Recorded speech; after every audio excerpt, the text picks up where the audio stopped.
Kia ora koutou katoa and good afternoon, everyone. I'm going to hand over to Dr. Bloomfield shortly to provide an update on case numbers, but I first want to give a very quick update on the flooding in Auckland.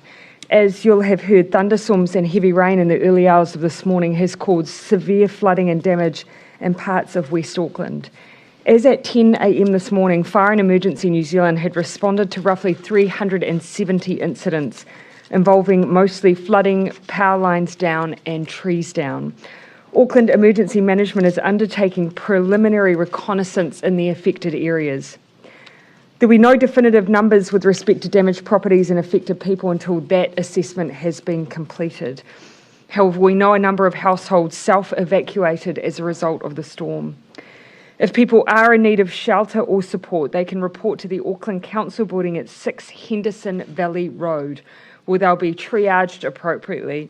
And of course, staff there are doing all they can to maintain public health protocols as much as they can. But we are being pragmatic. Emergency situations and evacuation advice overrides alert level requirements. The most important thing is keeping people safe. If you're advised to evacuate by authorities because of an emergency, please follow that advice. And of course, we understand that the situation will mean that there will be some bubbles who by necessity are joining other families simply because they need shelter. Please call 111 if life, health or property is in danger. Emergency services continue to operate. Check Met Service online for the latest on weather for your region, your local council or civil defence group website for instructions and advice, and NZTA for any road closures. Now, 2 drive-through vaccination centres, Trust Arena and Airport Park and Ride, they closed temporarily due to the impacts from the storm, but both have now reopened. The Airport Park and Ride drive-through vaccination centre in Mangere reopened shortly after 9 a.m. after 2 marquees that had come down were re-erected and repositioned in order to restart vaccinations. The Trust Arena drive-through site moved inside for the day and reopened at 10:30. People will be directed to park on site and asked to enter the stadium to be vaccinated rather than stay in their vehicles. The usual drive-through model we expect will reopen tomorrow. Anyone who was impacted by the late opening was not able to attend their appointment this morning will be contacted to reschedule their bookings for later in the week. Finally, I know for Aucklanders, this weather event must feel like another blow at an already incredibly difficult time, and some of the damage I've seen to people's homes is just devastating. Please do look after yourselves. Do reach out for help and support. It is available to you. I'll hand over to Dr. Bloomfield. Thank you, Prime Minister. Kia ora koutou katoa. So today there are 49 new cases of COVID-19 to report. All of these are in Auckland. Obviously, that's a further decline on yesterday's daily case number, 4 fewer, and is our lowest number of cases in 6 days. It does provide a further reassuring indication that our public health measures are rapidly slowing the spread of the virus. Of note, 66% of new cases reported yesterday, that is to 9 a.m. yesterday, are household contacts of an existing case rather than from exposures in the community. And of yesterday's 53 cases, 77% did not create any exposure events, implying that they have either been isolating since lockdown started or since being identified as a contact, thus reducing potential new chains of transmission. Of the cases we reported yesterday, only 23% therefore are considered to have been infectious in the community, compared with 30% the day before and 35% the day before that. Now, these cases who have been infectious in the community may simply have been visiting the supermarket or a healthcare provider, or indeed they may be an essential worker. Furthermore, based on our updated modelling, the reproduction rate of the virus in this outbreak is now looking like it is remaining under 1, which means cases will continue to decline and we are successfully breaking chains of transmission. The seriousness of COVID-19 infection is also very visible to us, with today 33 people in hospital, including 8 in ICU or high dependency unit, and of those, 2 are being ventilated. These hospitalisations obviously have an outward ripple effect on our communities and whānau, and my thoughts are with those individuals and their whānau. It's also sobering that of the current Auckland outbreak, 6 cases are under the age of 1. All this information reinforces the importance of us doing everything we can to stamp out the virus. That includes strictly sticking to the alert level framework and getting vaccinated when you are eligible. This is our best chance to do it. We are making a difference, and we need to continue to do so. I'd also like to stress that it's important for anyone who needs any form of healthcare that it's important they do so when they need it. Do not delay care. Hospitals across the motu, including at Tamaki Makaurau, are safely managing anyone needing hospital-level care. All services are operating safely under Alert Level 4 protocols. Finally, yesterday was another big day on the testing front with 16,755 tests processed nationwide, the vast majority of those in Auckland, and many of them picking up the day 12 tests for our close contacts. Our 7-day rolling average is 31,600. This ongoing high rate of testing is important for us maintaining confidence that we are finding any cases of COVID-19 out there. So just to reiterate, if you have symptoms, wherever you are in New Zealand, get a test. And of course, if you have been at a location of interest, it's very important that you isolate within your bubble and get a test. There is more detail in the Ministry's 1 o'clock statement today. Thank you, Prime Minister. Thank you, Dr. Bloomfield. As everyone will now know, at 11:59 p.m. tonight, all of New Zealand south of Auckland will move to Alert Level 3. So I want to go over what that looks like and remind people of the tools that you need to use to restrict any risk of COVID spreading. As I said yesterday, Level 3 is progress, but it is a setting that still requires a high degree of caution because the risk of COVID in the community remains high. Bubbles stay in place at Level 3, although we know there are some people who are isolated or have care needs for children or the vulnerable, which mean bringing in another family member, for instance. Now, while this can occur, it must remain small and exclusive at Level 3. A reminder that it's not until we get to Level 2 when you can start having contact with those outside of your bubble again. More businesses can open at Level 3, but only in accordance with strict rules.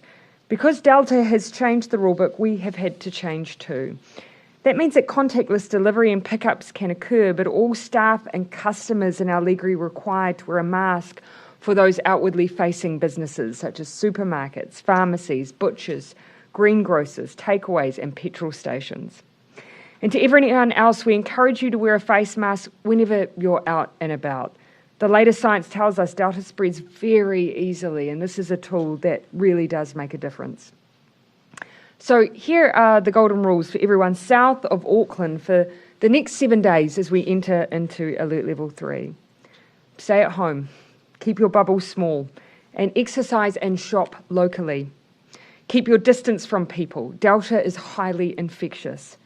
Continue working from home if possible, and keep children and young people at home with you. At Alert Level 3, children should only go to school if their parents are essential workers who are required to work and there's no other option available. So for the most part, schools and other learning centres remain closed. Public venues remain closed, for example, libraries, museums, cinemas, food courts, gyms, pools, playgrounds, markets. Travel is restricted for work, those who fall into that category of being able to access education, and to pick up necessities and goods purchased in a contactless way. And of course, we continue to ask people to keep their recreational activities as local as possible. And if you haven't been already, get vaccinated. From tomorrow onwards, all people 12 years and over can book a vaccine. There are things you can do at Level 3 that aren't part of our highest alert level. You can, for instance, order from local cafes, restaurants and retailers as long as you don't make contact when picking up those purchases or having those purchases delivered to you. Weddings and civil union ceremonies, funerals and tangihanga are allowed for up to 10 people. Other gatherings such as faith-based services, sports games, social events are not permitted. We know from this outbreak it has been these types of gatherings that have seen the spread of COVID-19 the most. Some messages now for businesses. If you own or run a business and that business requires close physical contact, you cannot operate. Businesses and services must be contactless and meet safety requirements, including physical distancing, having extra hygiene measures in place, such as staff wearing face coverings and contactless options for ordering, pickup, delivery and payment. In line with the move to Alert Level 3, the boundary to the south of Auckland will come into effect at 11:59 p.m. tonight. I want to now go over the rules around crossing that boundary. Personal travel between alert levels is highly limited and includes things like emergencies, care or support for someone in a critical or terminal condition or shared childcare. All other situations in which travel is permitted are listed online on the main Covid-19 website. Business and work travel across the Alert Level 4 and 3 boundary is also strictly limited. If you work for an Alert Level 4 business or service, you are permitted to travel across the boundary for the purposes of that work. You will need business travel documentation. These are being processed by MB, a job they started several days ago when those applications started coming in. If you haven't applied already, you can do so at business.gov.nz. A quick reminder of why the boundary is there in the first place and what we're trying to achieve here. We're trying to stop the spread of a particularly infectious and tricky virus. So please do not cross alert level boundaries unless it is for those serious reasons that we have set out. Otherwise, to conclude, we have a second day where our numbers have declined. We want that trend to continue, but we do have some hard work in front of us still.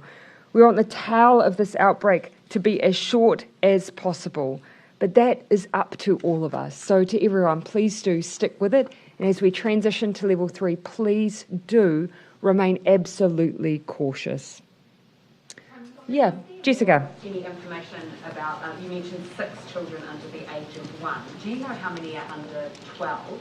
And how is it affecting children who are that young? Are they seriously impacted? If you don't mind, I'll have Dr. Bloomfield cover it.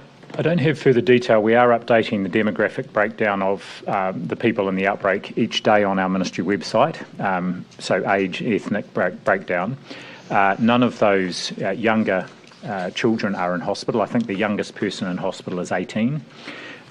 It does tend to be less severe in children, but it just does go to show this is reaching right across the age groups. And I think it's 2/3 of our cases are under age 34, so it is very much in that younger group at the moment.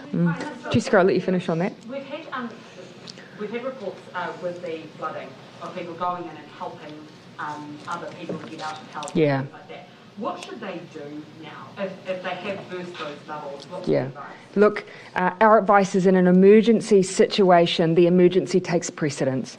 We have to be practical here. We absolutely understand that these were situations in which people's lives were threatened or they may have been gravely injured by the events around them. So the priority was their safety and getting people out. For those where there may have been contact with others, of course, that may be a natural byproduct of just evacuating people. Just continue to keep an eye on your symptoms. Try and get back into those bubbles as much as you're able. We are there to support people to find new accommodation so that they can get themselves back into a safe environment. Dr. Bloomfield, how many cases have been unable to be linked back to the outbreak, both epidemiologically or by location of interest, and how worried are you by this? 51 at the moment, Dr. Yep, so total of 51 of all the cases, which I think is 610 now, haven't been yet epidemiologically linked. But of today's 49, only 19, it might have been 17, I think, by this morning when they reported, hadn't already been epidemiologically linked. How concerning are those others unlinked cases, and how worried are you about further mystery cases?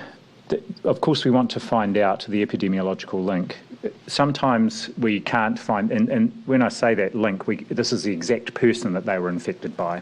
But of course, the whole genome sequencing, which is being done apace as well, helps us to link those cases to the outbreak. So at the moment, there's nothing that our AFS colleagues in Auckland are reporting as concerning about cases springing up, but that's obviously what we would be interested in looking for. And one of those, we also, of course, 10 of the unlinked are 6 or more days old. And what we've seen is those unlinked cases actually over time have reduced as In some cases, new cases when they emerge become the piece in the puzzle that's required to be able to connect the dots. But as we go on, we are keeping a very close eye on those unlinked, because that will tell us whether or not we have potentially chains of transmission that could lead to additional cases in the community. And those are the numbers we need to bring right down. I'll let Tova finish and then I'll come over to you, Jason. Yeah. On how serious Delta is, could you give us a sense of the condition of patients in the hospital, and particularly the ones in ICU and HDU and on ventilators? Well, I think it's enough that they require hospital level care. That's, so they are, if you think about being unwell enough to be in hospital, that's important. Most of them are in older age groups, but clearly, again, the number that are in ICU is indicative too. And what we've seen from overseas is it seems that Delta, the hospitalisation rate with Delta is about twice what it was with the earlier variants, and that would be the pattern we're seeing, somewhere around 6 to 7% of people.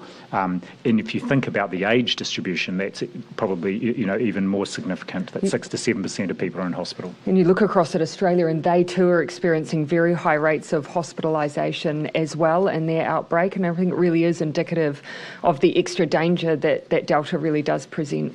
Prime Minister, Jason, and then we've been advised Claire. that there is a positive case of COVID-19 detected at the Spring Hill Corrections Facility. Could you please, A, confirm if that's true, and B, give us a little indication of what the protocol is in terms of this location? Yeah, so Dr. Bloomfield, do you want to start? I'll start there. I've got some information. Yes, so this person had identified themselves as having been at a location of interest and immediately isolated and got tested. It's one of the corrections officers at the facility. Corrections were informed last night, and suffice to say, under Alert Level 4, they already have very strict protocols around minimal contact between staff and inmates, and also use of PPE and so on. They will be putting out some more information later on, but essentially at the moment there are 23 staff who had contact with this case at work. They're already isolating and being tested, and likewise there are 123 people in the unit where the staff member had worked who have also been segregated and they're being tested, and they're also looking at whether there may be a role for just testing the wastewater there just to get a sense of whether there's any infection in the actual facility. They also keep rigorous record keeping, as you would imagine, in a corrections facility regardless, which will enable them to undertake contact tracing, and the officer in question is fully vaccinated. So what happens with the prison at that stage? I assume that all the people there would be essential workers. Are they isolating from home? And if so, how is the prison run? All of the 23 staff who had contact with the person at work have been told to isolate and get tested, and all those inmates who may have come in contact with that individual are also being tested. So who's running the prison? Well, obviously there are shifts, so they work on a shift rotation, so obviously they're being able to still... Sorry? I would need to, obviously you've heard that the prison officer is fully vaccinated. I haven't got details beyond the prison officer. Of course, that was where we were quite interested, and they were asymptomatic also. But if you'd allow me just to go and get a little bit more detail on what the wider environment was for them. You will know that generally our focus early on was that we considered generally residential environments to be high-risk environments. But if you'll allow me to just go and check on the status. I'll let you finish, sorry.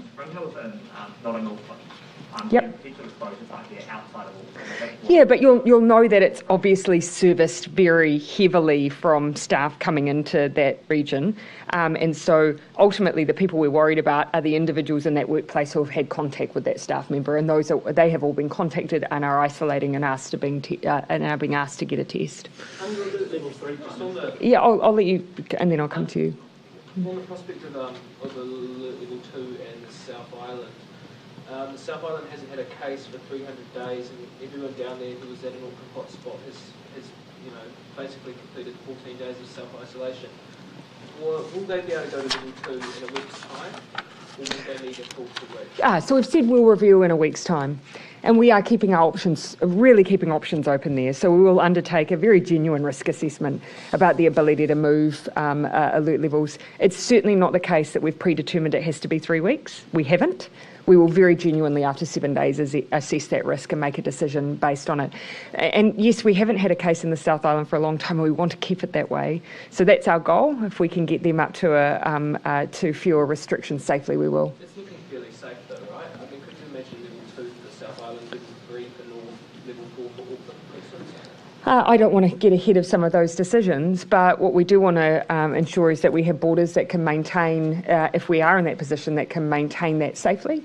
But our goal is to get everyone back to the fewest restrictions possible as safely as possible and not make decisions that might be just a bit premature. So we're going to give it a week and then we'll very genuinely make that risk assessment.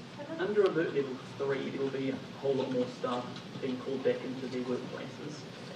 Some of them may be nervous about that. Yeah. Some of them may have mild health conditions, asthma. What's your guidance in that situation? We would not have moved to an alert level 3 environment unless we felt that it was safe to do so. And you will have seen our risk assessment slide up the scale for Delta. So where we might have usually gone for a 3, we've gone for a 4. Where we might usually have used a 2, we're using a 3. So you can just really see that adjustment in the way that we're using our settings. So to those individuals, I'd say we wouldn't have made this decision unless we felt that we were in a position to do so. And we've really considered whether or not we believe that we have a risk of COVID in the community. Our assessment based on the information we have is that it's safe to move to more people coming into those work environments. However, we're still being cautious. So if you have symptoms, please get a test. If you're sick, stay home and stick to your bubbles. We really are still restricting contact and movement at this level. Do you have anything you want to add for those who might be immunocompromised in those level 3 areas, Dr. Look, I think people should talk to their employer. However, it's, as the Prime Minister said, whether it's alert level 4 or 3, the precautions in the workplace obviously are the same. And so we're strongly encouraging people just to take exactly the same precautions they're taking in alert level 4. Yeah. Speaking of flooding as well, obviously there's never a good time for a flood, but it's particularly bad timing. Absolutely. How much of a setback could this be to our COVID? Look, there's nothing I've seen to suggest that it necessarily would be a setback, but nonetheless, it doesn't make it any less of a devastating event for those individuals involved. Already they had the stress and fatigue of 2 weeks of lockdown, and now some of them have lost their homes and everything in it. It's just devastating to see. At this stage, my focus is not on whether or not this has set back our COVID response. I do not believe it has. My focus is how do we look after the well-being of those families. Yeah, Claire, I'll come to you and then over to Jenna.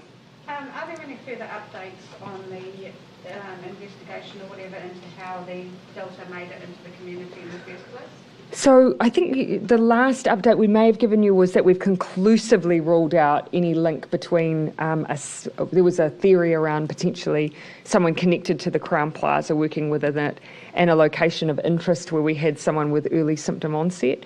We've conclusively ruled that out because they've had 3 different varieties of testing that have demonstrated that they did not have COVID-19. That means that we are no further along in that case investigation. But what I can update you on is that we do, the Crown Plaza continues to be empty. We do have those who have specialist skills in ventilation working alongside public health, going through doing another assessment of that facility to see what other improvements could be made. You'll know that it wasn't one of the facilities we had issues with, but we are wanting to go through and look at it, as I've said, with that Delta lens to see what else could be done. Anything else on the source investigation, Dr. Just to say that really we've gone down a number of roads and they've all turned out to be dead ends so far. Yeah. So we may never find the exact way that the virus got from facility into the community, but we are very confident that that's the place where it came from. Is there any remaining possible theories that you haven't eliminated? I lie awake at night thinking about them, and I've not yet come up with any additional theories. Dr. Bloomfield is smiling because he's had to endure me listing off my many theories, but we've investigated a number and have not yet identified the source. And the reason for that is because once you understand what happened, then you're better able to prevent it from happening again, and that's what we all want to do. I think it's fair to say that all of the obvious sources of transmission, so people-to-people contact, I think it would be fair to say that we've ruled most if not all of that out. So now we're left with theories that don't have people-to-people contact, but simply the air. And not even just, and the air with screens in place. So that really does just demonstrate how tricky this situation is. Another Auckland apartment block has been listed as a location of interest. The concerning is the risk of COVID getting into densely populated residents? Dr. Bloomfield. Well, I think what we've seen from overseas, and population density is not a particular problem for New Zealand, but we have seen in apartment block type situations where the case wasn't known about, that you can get transmission there. So this setting hasn't been flagged as a particular one of concern by our public health colleagues, but obviously it has been listed as a location of interest because there may have been people there who are not just the residents. And a resident of the Mount Residence Apartments has told us that she hasn't been tested yet, and she wants the government to send testing staff in like they have done in New South Wales. Would you consider that? I would be guided by the advice of our public health team. It would depend on the nature of the exposure, the likelihood that there could be anybody who may have been exposed, and the timing of it as well. Jessica, and then I'll come back. I'll pan around again. How comfortable do you feel about MPs being here and the sort of mini parliament sitting? Look, I think my frustration is simply that there are alternatives, and we're asking everyone around New Zealand to try and adapt in the way that they worked to do as safely possible in a level 4 environment. And my view was that there were ways that we could do that too. Those unfortunately have been rejected, so we find ourselves meeting in person. That being the case, we will use all of the safety precautions we can to just make sure it's as safe as possible. But it is a disappointment that we couldn't be as agile as other New Zealanders have been. There is at the boundary line in Auckland, there is a road that is split in half, one side on level 3 and one side on level 4 in Mercer. Are you doing anything to adjust that? Do you see that being a problem? I'm not familiar with that exact boundary line. Yeah, so I'm happy to take a question away on that. What we've tried to do is essentially we've tried not to split those communities who may, for instance, have their nearest service areas outside the boundary, because in some cases they're better off all being within a level 4 so that they can more easily access those services. West Coast to Hunua. Okay. Look, I can't give you too much detail on that, but what I can do is just check with police whether or not there was a safety reason that they've put it in that place. But they certainly, from past experience, try and put them in places that make the most sense for those local residents in particular. I'll let you come in, Jenna, and then I'll come Thomas, then Ben. Sorry, just back on the question of Parliament really quick. Yeah. Are you disappointed that National brought so many MPs in from outside of Wellington? We've taken the decision that, given we've asked other New Zealanders not to travel, that we will be answering questions in the House put to us by the opposition with those ministers who are already here in Wellington. But our view was that actually moving to an online forum would have enabled opposition MPs to access ministers from across the country in a way that posed no risk to anyone and meant that other staff weren't required to come into this building while we're in alert level 4. And by coming here from other regions, are they putting people at risk? Look, ultimately they are essential workers. They are deemed to be essential workers.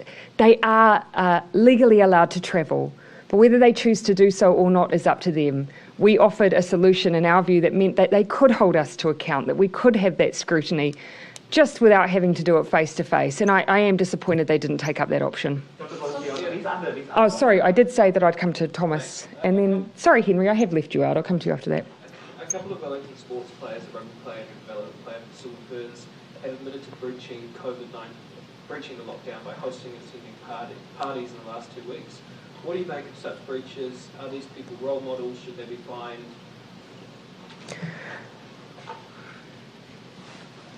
Well, I'll let the Director General start.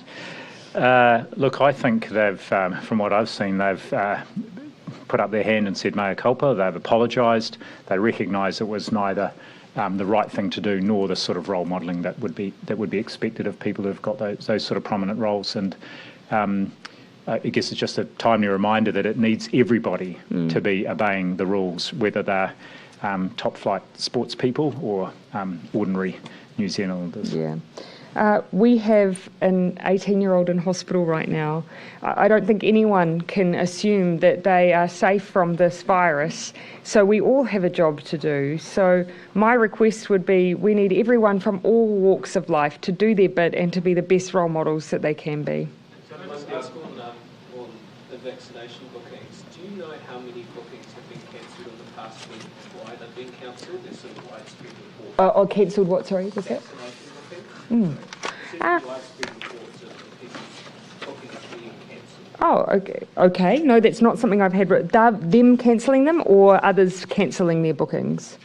Some have been told to go to alternative venues, some have been advised they need to rebook, and others are finding nothing available to October, November, which is not really the same thing. But So you will have seen, of course, that we've continued to see very high levels of demand. So 76,354 doses administered yesterday. So 25,000 more than we anticipated at this present point in time. And that's because not only have we been bringing on more sites, and in particular GPs have become available, we've also got surge capacity in sites like, for instance, Auckland's drive-through sites. So that's why we're delivering more than previously we'd planned. There are some sites that for some reasons may not be able to operate under these level 4 environments. That might be the reason some are being cancelled. But Yeah, there may be reasons why a particular venue may not be able to operate on a day. It could be staff sickness, it could be because of alert level 4 requirements. The important thing is people can and should rebook either on Book My Vaccine or by calling the dedicated Healthline number. I'll come to Henry and then. The other ones, can you tell us at all how ill they are without expressing privacy? And secondly, the two people who are being ventilated, do you know how old they are? Can you do that stuff? So I don't have any further information on the status of anyone other than that there are a certain number of people in hospital that I mentioned earlier on, and I don't know anything about those people who are being ventilated. And I think given that is just 2 people, I wouldn't be releasing any further demographic information about them. Is the Ministry of Health looking to get advise hospitals to do elective surgeries under level 3, or is that something that waits for level 2?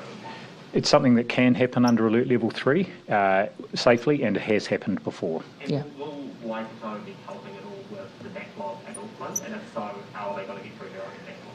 Look, I suspect over the next week they will be focused just on their own backlog initially, and then we'll take it from there. But the hospitals do work as a network to the greatest extent possible. Yes, I'll come here and then I'll come back to you, Tova. I want to talk about where our vaccine strategy is going in the next few months. Could you just shed a bit of light on that? Are we looking to other countries? Are we trying to push it out to October? What sort of, where are we going with it?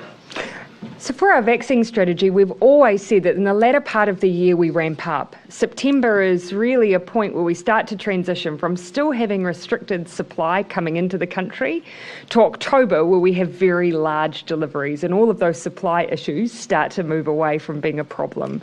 So we're in that transition phase at the moment. Given the situation we have in New Zealand right now, we made the decision, though, to allow and create extra opportunities for people to be vaccinated. And to support that, we are working very hard to up the supply that we have in the country to try and sustain that surge. Now, we are not going to run out. We may find ourselves into a position where we need to come back to our plan, which just means slightly lower levels, but that really should only apply for a couple of weeks because we have so many coming in October. And last one, and then Tova. Yep. We talked about the prior to us being out of Afghanistan, about how we weren't going to get everyone out. How we didn't manage. Yep. Yes. Everyone out. What's the plan now? Yeah. Any way to help them and give them Yeah. some of those people's family and friends? Yeah. I'll say the same thing I did at the time. We know we didn't get everyone out that we wanted to. In fact, I think most countries who were part of evacuation efforts were in the same position. Because of the bombing, there were 2 extra flights we weren't able to undertake. We have, however, managed to evacuate somewhere in the order of 390 people. For those that we weren't able to bring home, because some of them will be New Zealand citizens, we are continuing to work through a process, and we'll stay in conversation with our international partners around what we can do to safely support those who do remain in Afghanistan. How realistic is it that we will be able to get those people out, and also do you trust a Taliban government? I haven't given up. We wanted to get everyone who was there out. We weren't able to do so, and many other countries are in exactly the same position as us, which is why we do want to keep up that dialogue with them, see what their plans are, see whether or not jointly the international community is able to apply pressure to the Taliban to ensure safe passage.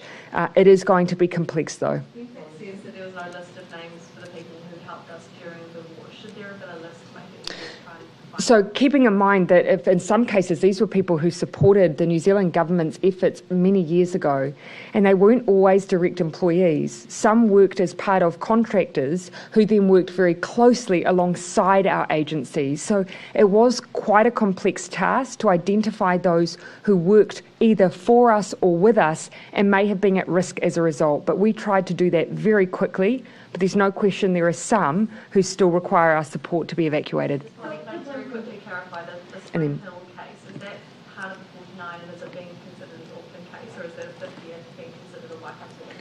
It's part of the 49. It's an Auckland case because the person actually resides in Auckland. And just to update on one of my earlier figures, it's definitely 19 of the 49 where there's no EpiLink today rather than 17.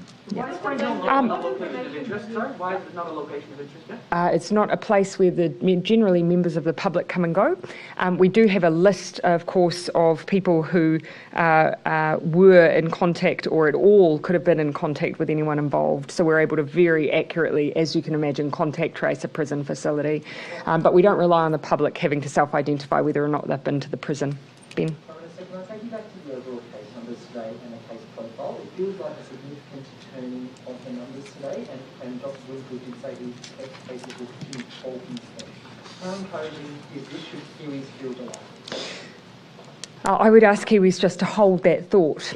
And so every day for me is another step, a bit of progress, but too early.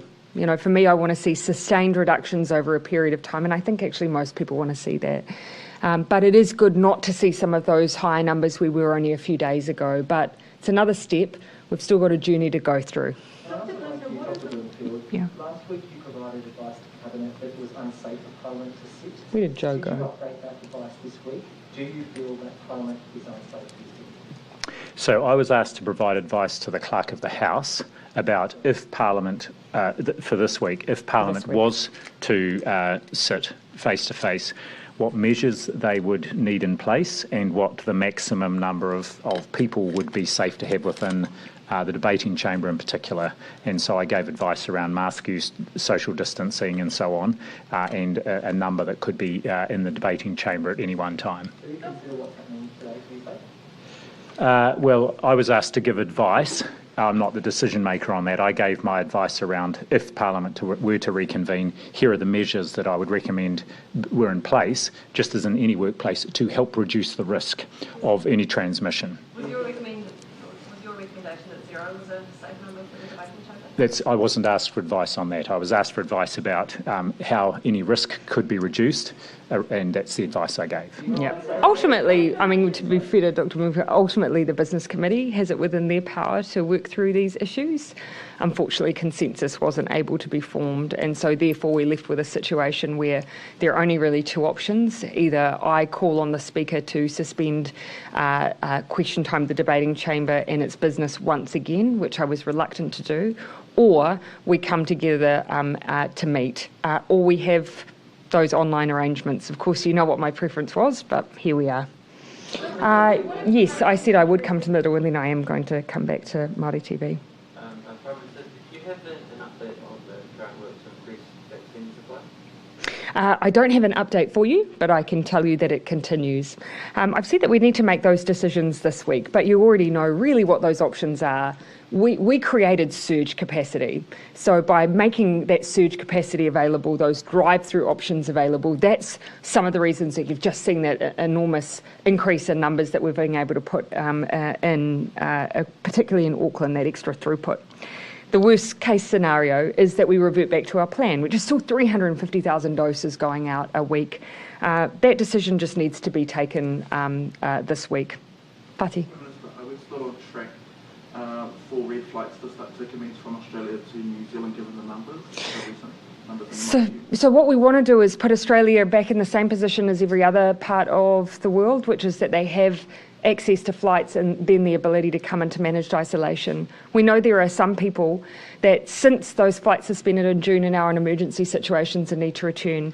MB have indicated there will be a red flight out of New South Wales coming into New Zealand because there are people who we still have not managed to bring home since the bubble was shut down, and that is still on schedule. It may take us a little bit longer to open up for other parts of the country where they did have an option to come back a little later than New South Wales did. Pati? Given the 10 or so breaches to MIQ to date, are you still confident that MIQ is fit for purpose? Yes, we are. Actually, I think what it demonstrates is just how difficult Delta is. You will have heard from our description that actually the issue that we've had here has not necessarily come from staff. We haven't been able to identify some of those more normal ways that you might see COVID-19 escape. So I think that demonstrates just how tricky Delta is and why it's so important that we have been using quarantine, because by and large it's done the job of keeping the virus out of New Zealand. Your comments on the quarantine facilities, perhaps? Oh, look, I think really that those many months that we had keeping the virus out of the country, and for the last couple of those all Delta variants, speaks to the rigour of our managed isolation and quarantine procedures and the professionalism of the staff there. But as the Prime Minister said, as every other country has found, it's very tricky virus to keep out, and it's really what you do when you do find it, and that's why we're in alert level 4. Yeah. You found out that there were 6 babies now with COVID-19. How did that make you feel?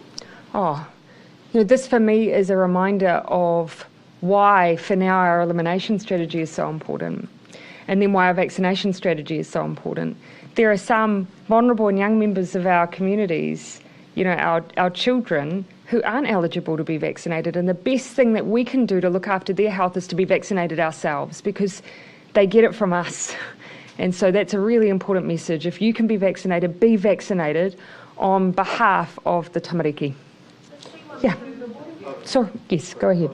Just on, as the vaccination rollout starts to roll out to the younger population, how do you ensure that civic youth are getting the right messaging around the vaccine, given that they're exposed to social media, but also what's the role that parents and caregivers and teachers can play in helping the youth make the decision around the vaccine? Yes, so there's a very dedicated effort going on to make sure messages get out to all youth, but including focused on Pacific youth. And I was part of a zonal last Friday evening, actually, with a number of Pacific youth from around the motu, exactly on this, answering questions. We had a range of Pacific health professionals there to talk about vaccination, to answer questions, so that those young people could also then go out and spread the message with their peers. But certainly community leaders, church leaders, parents, whānau are very important in making sure their children and young people have got the access to correct information. There is misinformation out there, and it's important they've got the right information. The C12 variant, Dr. Bloomfield, what can you tell us about that, and how concerning is it given that there was a case in the MIQ and of course we're seeing an outbreak because the case managed to get out of the MIQ? How much of a risk is it posed to the community? Well, at the moment, that's a variant of interest, and we've had just one identification of it here back in June.